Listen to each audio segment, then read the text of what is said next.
Hindus are fighting and staying in Bangladesh. Last 1 month we have not detected a single Hindu people, but we are arresting in last 1 month 35 Muslim inflation. So always we blame Hindu. It is not the correct. Today also I tweeted, we arrested 2 people in Karimganj and we pushed them back yesterday night. So there is no record. অসমতে হক সব জায়গাত মানুহে ভাবে খালি হিন্দুৱে বেয়া কামবোৰ কৰি থাকে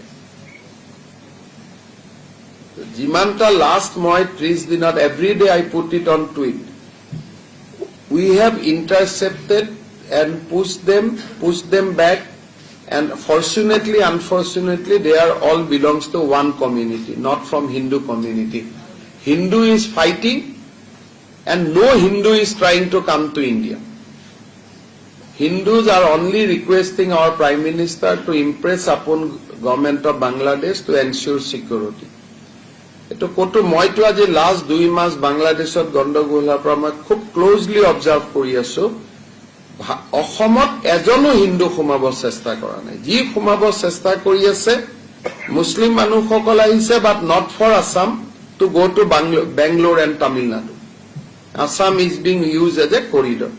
আজি ৰাতিপুৱা মই টুইট দিছো, আজি ৰাতিপুৱা আমি পঠাই দিছো, এণ্ড সব কৰিমগঞ্জতে ধৰি আছে, কিন্তু এজনো হিন্দু আমি ধৰিব পৰা নাই।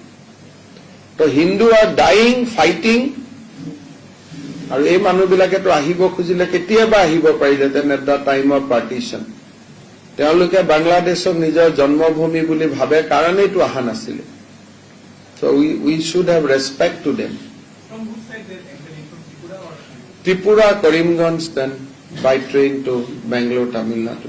So Tripura government dhori ase, amiu dhori aso, BSF dhori ase, কিন্তু বাংলাদেশত টেক্সটাইল ইন্ডাষ্ট্ৰিটো বন্ধ হোৱাৰ পিছত তাত ইনভলভ থকা লেবাৰ বিলাক, they are moving towards Tamil Nadu.